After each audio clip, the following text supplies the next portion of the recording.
Hey, really important to have this discussion so everyone can understand it. Jahan from Legal TikTok, who is a very well-accomplished solicitor, made a statement, but the thing is, the law doesn't really apply to everyone in the same way. Now, I don't doubt from his extensive experience that that's the way the law applies with his knowledge, but it doesn't apply to everyone like that. The law is fluid, yeah? So what I'm about to discuss was with the help of a solicitor, but obviously not one as well accomplished as Jahan. So the statement was that the idea that magistrates don't need to be obeyed was nonsense and garbage. Now, with the understanding that law is fluid, some laws can contradict others, and a decision has to be made. Yes, I understand that. What I'm saying is that the law, as Jahan knows, it doesn't apply to everyone regularly. And this is how not obeying a federal magistrate is accomplished. Give a note that a person of position can get away with this. So there's a short and a long of it all. I will endeavour to try and keep it short. So a federal court recognised that behaviour of a primary school was quite bad and felt the need to put in that the school must provide information to both parents. That was in the federal court order. The next year, the child is in high school.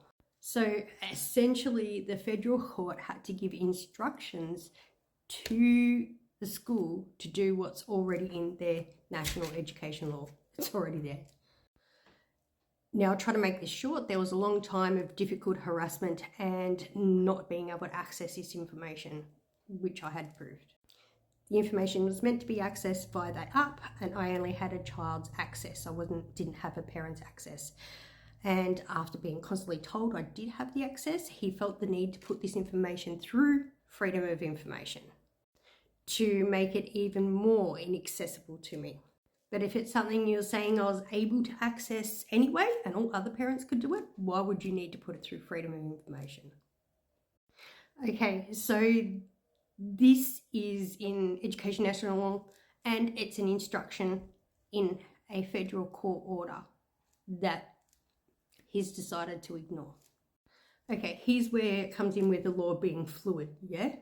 So he can pick up to his phone to his legal representative and say anything they want to this legal representative. Then his information, whatever he says, is now privileged. He can't be touched for anything he does or doesn't do. The legal rep says, well, you don't have to enforce the federal court order. It's not your job to enforce it, so whatever, you're free and clear. Ergo, this man does not have to obey a federal magistrate. Now, I know you say, oh, well, you should really need a solicitor for that. Oddly enough, I had to pay for a solicitor to get information everyone else could get. And the response for that, after having to breach a federal order, was that it's not their job to enforce it. And they could get away with that. So even with legal representation, it doesn't matter. Now, given how much I'm aware that this legal representation can be abused by school principals, my question is this: is it taxpayer funded? Do all principals have the ability, taxpayer funded, to pick up the phone and confess their sins and have it disappear through Freedom of Information Section 32? And if that's the case, could we divide those numbers between public school and private school and see which one of those actually end up in litigation? Because therein lies the difference.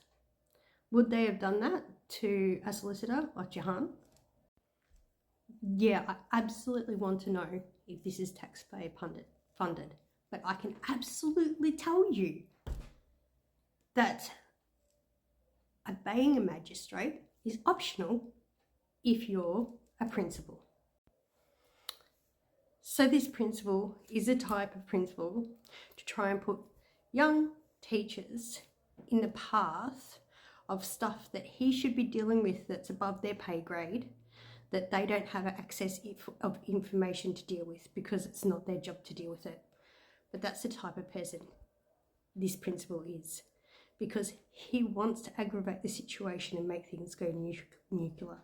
But I pointed out to the beautiful young teacher that that was not her job to deal with it, and she does not have information to access to help deal with the issue. So I'm sorry, Jahan, but what principals can get away with, that is nonsense and that is garbage, and that 100% needs to change in the way that people see schools so that the actual problem can be addressed and fixed. With that said, I do respect what you do. I just have different information from the other side of a good paid solicitor.